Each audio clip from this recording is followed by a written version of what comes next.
Glórias de Maria, por Santo Afonso de Ligório.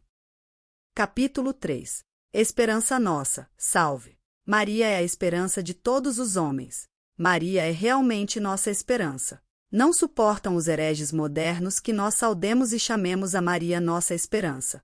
Dizem que só Deus é nossa esperança, e que ele amaldiçoa quem põe sua confiança na criatura. Maldito o homem que confia no homem. Jeremias capítulo 17, versículo 5. Maria é criatura, objetam eles, como, pois, uma criatura há de ser a nossa esperança? Isto dizem os hereges.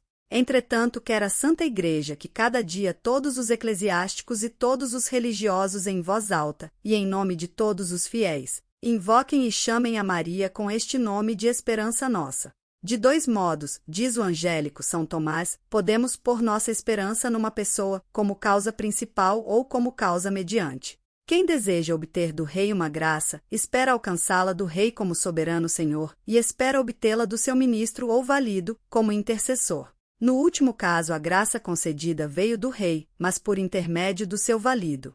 Portanto, quem pretende a graça com razão chama aquele seu intercessor a sua esperança. Por ser de infinita bondade, sumamente deseja o Rei do céu enriquecer-nos com as suas graças. Mas porque para tanto é necessária da nossa parte a confiança, deu-nos o Senhor, para aumentá-la, sua própria mãe por advogada e intercessora, e concedeu-lhe plenos poderes a fim de nos valer. Por esta razão quer também que nela coloquemos a esperança de nossa salvação e de todo o nosso bem. Sem dúvida são amaldiçoados pelo Senhor, como diz Jeremias, aqueles que põem sua confiança na criatura unicamente. Tal é o procedimento dos pecadores que, em troca da amizade e dos préstimos de um homem, não se incomodam de ofender a Deus. São abençoados pelo Senhor e lhes são agradáveis, porém, os que esperam em Maria, tão poderosa como Mãe de Deus, para impetrar-lhe as graças e a vida eterna. Pois assim quer Deus ver honrada aquela excelsa criatura, que neste mundo amou e honrou mais do que todos os anjos e homens juntos. É, portanto, com muita razão que chamamos a Virgem Esperança. Nossa, porque, como diz São Roberto Bellarmino, cardeal, esperamos por sua intercessão obter o que não alcançaríamos só com nossas orações. Invocamo-la. Observa Soares, para que a dignidade da intercessora supra a nossa falta de méritos. De modo que, continua ele, invocar a Virgem com tal esperança não é desconfiar da misericórdia de Deus, senão temer pela própria indignidade. Motivo tem, pois, a Igreja em aplicar a Maria as palavras do Eclesiástico, capítulo 24, versículo 24, com as quais vos chama Mãe da Santa Esperança, Mãe que faz nascer em nós, não a esperança vã dos bens transitórios desta vida, mas a santa esperança dos bens imensos e eternos da vida bem-aventurada. Salve, esperança de minha alma, saudava a Santo Efrem, salve, ó segura salvação dos cristãos, auxílio dos pecadores, defesa dos fiéis, salvação do mundo. Aqui pondera São Boaventura que, depois de Deus, outra esperança não temos senão Maria e por isso a invoca como única esperança nossa depois de Deus. Também é esta a convicção de Santo Efrem. Reflete o santo sobre a presente ordem da providência, com que Deus tem determinado, como diz São Bernardo, e adiante nós demonstraremos largamente, que todos, que se hão de salvar, hajam de o conseguir por meio de Maria. E diz-lhe então, Senhora, não deixeis de guardar-nos e de proteger-nos sob vosso manto, já que depois de Deus não temos outra esperança senão a vós. O mesmo diz São Tomás de Vilanova, para quem Maria é nosso único refúgio, socorro e asilo. São Bernardo parece nos dar o motivo de tudo isso, quando diz, considerai, ó homem, o desígnio de Deus. Desígnio cuja finalidade é dispensar-nos mais profundamente sua misericórdia. Querendo ele remir o gênero humano, depositou o preço inteiro da redenção nas mãos de Maria para que o reparta à sua vontade. Ordenou o Senhor a Moisés que fizesse de ouro puríssimo o propiciatório, dizendo que daí lhe queria falar. Farás outrossim um propiciatório de finíssimo ouro, daí é que eu te darei minhas ordens e te falarei. Êxodo capítulo 25, versículo 17 e 22. Na opinião de Paciuchelli, Maria é este propiciatório de onde o Senhor fala aos homens e concede-nos o perdão, a graça e todos os seus demais dons. Por isso foi que o Verbo Divino, antes de encarnar-se no seio de Maria, mandou o arcanjo pedir-lhe o consentimento. Pois Deus queria que a ela ficasse o mundo devendo o mistério da encarnação. Assim discorre S. Ireneu. Por este motivo diz o abade de Celes, todos os bens, todas as graças, os auxílios todos que jamais receberam ou até ao fim do mundo receberão os homens, lhes têm vindo e hão de vir por intermédio de Maria. É, portanto, mui justa a exclamação do piedoso Blósio: ó Maria, sois tão amável e agradecida para com os que vos amam, quem será tão louco ou infeliz que não vos ame? Nas dúvidas e confusões ilustrais o entendimento daqueles que a vós recorrem nas suas aflições. Consolais nos perigos aqueles que em vós confiam. Acudis a quem por vós chama, vós, depois do vosso divino Filho, sois a segura salvação de vossos fiéis servos. Salve, pois, ó esperança dos desesperados, ó refúgio dos abandonados. Sois onipotente, ó Maria, visto que vosso Filho quer vos honrar, fazendo sem demora tudo quanto vós quereis. Maria é a esperança de todos. São Germano, reconhecendo em Maria a fonte de todo o nosso bem e a libertação de todos os males, assim a invoca: ó Senhora minha, sois a minha única consolação dada por Deus. Vós o guia da minha peregrinação, vós a fortaleza das minhas débeis forças, a riqueza das minhas misérias, a liberdade das minhas cadeias e a esperança da minha salvação. Ouvi as minhas orações, tende compaixão dos meus suspiros, ó minha rainha, que sois meu refúgio, minha vida, meu auxílio, minha esperança, minha fortaleza. Tem, portanto, razão Santo Antonino ao aplicar a Maria estas palavras da sabedoria, capítulo 7, versículo 11: juntamente com ela me vieram todos os bens. Já que Maria é a mãe e a dispensadora de todos os bens, diz ele, bem se pode afirmar que todos os homens, especialmente os que vivem no mundo como devotos desta soberana, juntamente com a devoção de Maria adquiriram todos os bens. Por isso, sem mais restrições, dizia o abade de Celes, quem ama Maria acha todo o bem, acha todas as graças e todas as virtudes, porque ela por sua intercessão lhe alcança tudo quanto lhe é necessário para enriquecê-lo com a divina graça. Ela própria nos faz cientes de ter consigo todas as opulências de Deus, isto é, as divinas misericórdias, para dispensá-las aos que a amam. Comigo estão as riquezas, a magnífica opulência, para enriquecer os que me amam. Provérbios capítulo 8, versículo 18 e 21. Exorta-nos por isso Conrado de Saxonia que não retiremos os olhos das mãos de Maria, a fim de, por seu intermédio, recebermos os bens que almejamos. Ó, quantos soberbos, com a devoção de Maria, acharam a humildade, quantos coléricos, a mansidão, quantos cegos, a luz, quantos desesperados, a confiança, quantos transviados, a salvação. E isto mesmo profetizou ela, quando proferiu em casa de Isabel aquele seu sublime cântico: eis que já desde agora todas as gerações me chamarão de bem-aventurada. Lucas capítulo 1, versículo 48. Sim, ó Maria, todas as gerações chamar-vos-ão de bem-aventurada, comenta São Bernardo, porque a todas tendes dado a vida e a glória. Pois em vós acham perdão os pecadores e perseverança os justos. O piedoso Lanspérgio imagina o Senhor falando assim ao mundo: homens, pobres filhos de Adão, que viveis no meio de tantos inimigos e de tantas misérias. Procurai honrar com especial afeto a minha e vossa mãe, pois eu dei Maria ao mundo para vosso exemplo, para que dela aprendais a viver como é devido. Dei-a como vosso refúgio para que a ela recorrais em vossas aflições. Esta minha filha eu a fiz tal, que ninguém a pudesse temer, nem ter repugnância de recorrer a ela. Exatamente por isso a formei tão benigna e compassiva, que nem sabe desprezar os que a invocam, nem sonegar seus favores a quem a súplica. A todos abre o manto de sua misericórdia e não despede alma nenhuma desconsolada. Louvada seja, pois, e bendita a imensa bondade de nosso Deus, que nos concedeu esta excelsa mãe e advogada tão terna e amorosa. Como são ternos os sentimentos de confiança de um São Boaventura, tão abrasado de amor para com nosso Redentor e nossa amantíssima advogada, Maria. Ainda que o Senhor tenha me reprovado quanto quiser, exclama o santo, eu sei que ele não pode negar-se a quem o ama e a quem de todo o coração o busca.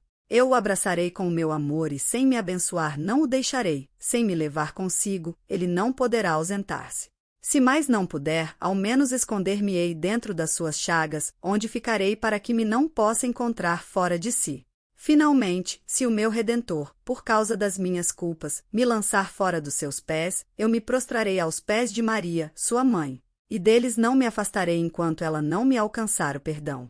por ser mãe de misericórdia, nem recusa nem jamais recusou compadecer-se de nossas misérias e socorrer os infelizes que imploram o auxílio. E assim, se não por obrigação, ao menos por compaixão, não deixará de induzir o filho a perdoar-me. Olhai, pois, para nós, concluamos com Eutímio, olhai para nós finalmente com os vossos olhos piedosos, ó Mãe nossa misericordiosíssima. Pois somos servos vossos e em vós temos colocado toda a nossa esperança. Exemplo. São Gregório Magno, Papa, conta-nos que uma virgem, chamada Musa, distinguia-se por uma grande devoção a Nossa Senhora. Achando-se, porém, em grande perigo de perder a sua inocência por causa dos maus exemplos das companheiras, apareceu-lhe certo dia a Mãe de Deus, na companhia de muitos santos. E assim lhe falou: Musa, não queres entrar para o coro destas virgens? Musa disse que sim e ouviu como resposta da Rainha do Céu o seguinte: Pois bem, nesse caso deixa as tuas companheiras e prepara-te. Dentro de 30 dias estarás entre as santas virgens. De fato, Musa deixou suas amigas e 30 dias depois estava para morrer, vitimada por gravíssima enfermidade. Outra vez apareceu-lhe a Mãe de Deus chamando-a por seu nome, ao que Musa respondeu: Sim, ó minha rainha, já vou. Com essas palavras expirou na paz do Senhor. Oração. Ó Mãe do Santo Amor, ó vida, refúgio e esperança nossa. Bem sabeis que vosso Filho Jesus Cristo, não contente de constituir-se nosso perpétuo advogado junto ao Eterno Pai, quis ainda que vos empenhasseis junto a Ele para impetrar as divinas misericórdias. Ele dispôs que as vossas orações concorressem para nossa salvação e deu-lhes tanto poder que alcançam quanto pedem. Eu, miserável pecador, para vós me volto, ó esperança dos miseráveis. Espero, ó Senhora minha, que, pelos merecimentos de Jesus Cristo e pela vossa intercessão, me hei de salvar. Assim espero e confio tanto que, se a minha salvação eterna estivesse na minha mão, certamente eu a poria na vossa. Pois mais confio em vossa misericórdia e proteção que em todas as minhas obras. Mãe e esperança minha, não me desampareis como eu mereço. Olhai para as minhas misérias e movei-vos a piedade, socorrei-me e salvai-me. Confesso que com meus pecados tenho muitas vezes posto obstáculo às luzes e aos socorros que me tendes alcançado do Senhor. Porém, vossa piedade para com os miseráveis e vosso poder junto a Deus excedem o número e a malícia de todos os meus pecados. É patente ao céu e à terra que quem é de vós protegido certamente não se perde. Esqueçam-me, pois, todas as criaturas, vós, porém, não me esqueçais, ó Mãe de Deus onipotente. Dizei a Deus que eu sou vosso servo, dizei-lhe que vós me protegeis, e serei salvo. Ó Maria, tenho confiança em vós, nesta esperança vivo, e nela quero e espero morrer, dizendo sempre, minha única esperança é Jesus e depois de Jesus, Maria. Maria é para os pecadores uma segura esperança. É Maria comparada ao plátano. Eu cresci como o plátano. Eclesiástico capítulo 24, versículo 14. A isso bem atendam os pecadores. O plátano oferece agasalho ao viandante que em sua sombra pode repousar, livre dos raios do sol. Também Maria, quando vê acesa contra eles a ira da divina justiça, os convida a refugiarem-se à sombra da sua proteção. Lamentava-se o profeta Isaías em seu tempo, dizendo: Eis aí está que tu tiraste, Senhor, porque nós pecamos, não há quem se levante e te detenha. Capítulo 64, versículos 5 a 7. Senhor, estais justamente irado contra os pecadores, queria ele dizer, não há quem por nós vos possa aplacar. Assim gemia o profeta, diz Conrado de Saxonia, porque então Maria ainda não era nascida. Mas agora, se Deus está irado contra qualquer pecador e Maria toma a sua conta protegê-lo, ela detém o filho, para que não o castigue, e salva-o. Ninguém há, continua Conrado, mais apto do que ela para suspender a espada da divina justiça, para que não descarregue o golpe sobre os pecadores. Sobre este mesmo pensamento, diz Ricardo de São Lourenço que Deus, antes de no mundo existir Maria, se queixava de não haver quem o impedisse de punir os pecadores. Mas agora é Maria quem o aplaca. Ó pecador, exclama Basílio de Seleucia, não percas a confiança, mas recorre a Maria em todas as necessidades, chama-a em teu socorro, pois a encontrarás sempre pronta para te valer, porque é vontade de Deus que ela nos valha em todos os nossos apuros. Tem esta Mãe de misericórdia muito vivo desejo de salvar os pobres pecadores. Por isso vai pessoalmente em busca deles para os ajudar e sabe como reconciliá-los com Deus, se a ela recorrem. Desejava Isaque comer alguma caça e prometeu a Esaú que o abençoaria se lhe a trouxesse. Mas Rebeca queria que essa bênção coubesse a Jacó, outro filho seu. Mandou-o por isso buscar 2 cabritos e guisou-os ao gosto de Isaque. Gênesis capítulo 27, versículo 9. Os cabritos são uma imagem dos pecadores, e Rebeca, segundo Santo Antônio, é figura de Maria. Trazei-me os pecadores, diz a Senhora aos anjos, quero prepará-los, obtendo-lhes contrição e bom propósito, para que se tornem dignos e agradáveis a meu Senhor. Revelou a própria Virgem Santíssima a Santa Brígida que não há no mundo pecador tão inimizado com Deus, que se não converta e recupere a divina graça, se a invocar e a ela recorrer. Certo dia a mesma santa ouviu Jesus Cristo dizer à sua mãe que ela estaria pronta a obter a divina graça até mesmo a Lúcifer, caso este se humilhasse e implorasse seu auxílio. Jamais aquele espírito soberbo saberá humilhar-se para impetrar o socorro de Maria. Fora isso, entretanto, possível, dele tivera a Virgem piedade, e o poder de suas preces lhe obtivera perdão e salvação. Mas o que não é possível a respeito do demônio acontece com os pecadores que se dirigem a esta compassiva mãe.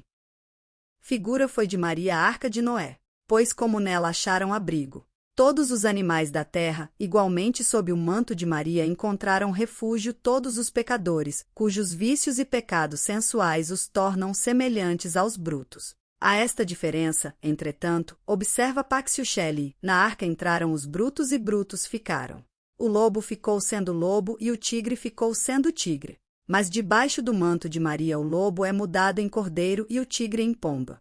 Um dia viu Santa Gertrudes a Maria com o manto aberto e debaixo dele muitas feras de diversas espécies, leopardos, ursos, etc. Viu também que a Virgem não só os afugentava, mas antes docemente os recebia e afagava. Entendeu a santa que eles figuravam os míseros pecadores, acolhidos por Maria com afável amor, quando a ela recorrem.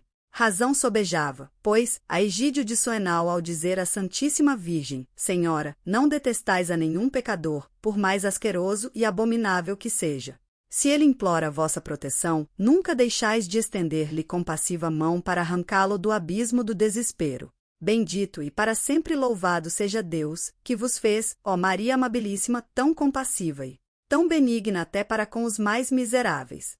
Infeliz de quem não vos ama, e que podendo recorrer a vós, em vós não confia. Perde-se quem a Maria não recorre, mas quem jamais se perdeu, depois de implorá-la. Maria é, às vezes, a última esperança dos pecadores. Lê-se no livro de Ruth, capítulo 2, versículo 3, que Bus permitiu a uma mulher por nome Ruth respigar, indo atrás dos segadores. Aqui sugere Conrado de Saxonia, como Ruth achou graça aos olhos de Bus, assim Maria achou graça diante de Deus, para recolher as espigas abandonadas pelos segadores. Estes últimos são os operários evangélicos, os missionários, os pregadores, os confessores, que com as suas fadigas continuamente colhem e amealham almas para Deus. Almas, porém, rebeldes e obstinadas que são abandonadas por eles. Só a Maria é dado salvar, por sua poderosa intercessão, essas espigas largadas no campo. Mas quão infelizes são as almas que nem por esta doce Senhora se deixam apanhar. Estas, sim, serão, com efeito, perdidas e amaldiçoadas. Bem-aventurado, ao contrário, quem recorre a esta boa mãe. Pecador algum, tão perdido e tão viciado há no mundo, diz Blósio, que Maria o aborreça e despreze. Não, se lhe vier pedir socorro, ela sabe e pode reconciliá-lo com seu filho e alcançar-lhe o perdão. É, pois, com razão, ó minha rainha, que São João Damasceno vos saúda como esperança dos desamparados. Com razão vos chama São Lourenço Justiniano esperança dos delinquentes, e o pseudo-Agostinho, único refúgio dos pecadores, Santo Efrem, porto seguro dos náufragos, ajuntando que sois até protetora dos réprobos. Finalmente tem razão São Boaventura, ao exortar a esperança até os mais desesperados, enquanto cheio de ternura diz amorosamente à sua mãe caríssima, Senhora, quem não há de confiar em vós? Vós socorreis até os desesperados. Não duvido, ajunta, que sempre que a vós recorremos, alcançaremos quanto quisermos. Em vós, pois, espere quem desespera. Exemplo. Santo Antonino conta o seguinte de um homem que vivia da inimizade de Deus. Pareceu-lhe certa vez que comparecia perante o tribunal de Jesus Cristo. De um lado acusava o demônio, enquanto que Maria o defendia. O inimigo apresentava ao pecador a lista de seus pecados, a qual, posta na balança da divina justiça, pesava mais que todas as boas ações. Mas que fez então a sua grande advogada? Estendeu a sua compassiva mão e, pondo-a sobre a balança, fê-la inclinar a favor do seu devoto. E assim lhe fez entender que ela lhe alcançava o perdão, se mudasse de vida. Com efeito, aquele pecador, depois de tal visão, mudou de vida e se converteu. Oração. Venero, ó Santíssima Virgem Maria, o vosso puríssimo coração, delícia e repouso de Deus. Coração todo cheio de humildade, de pureza e de amor divino. Infeliz pecador, venho a vós com o coração todo manchado e chagado. Ó Mãe de piedade, não me desprezeis por me verdes assim, mas redobrai de compaixão e socorrei-me. Não busqueis em mim para ajudar-me nem virtude, nem méritos. Estou perdido e só mereço o inferno.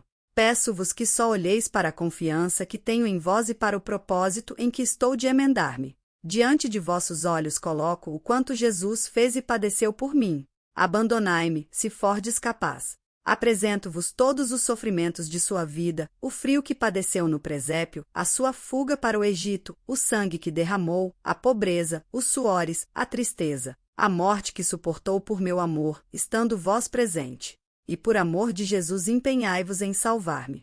Ah, minha mãe, não quero nem posso recear ser repelido, agora que recorro a vós e vos peço que me ajudeis. Se isto temesse, faria injúria à vossa misericórdia, que anda buscando miseráveis para os socorrer. Senhora, não recuseis vossa piedade àquele a quem Jesus não recusou seu sangue. Mas os merecimentos deste sangue não me serão aplicados, se não me recomendardes a Deus. De vós, pois, espero a minha salvação. E não vos peço riquezas, honras, nem outros bens da terra, peço-vos a graça de Deus, o amor para com vosso Filho, o cumprimento de sua vontade, e o paraíso para amá-lo eternamente.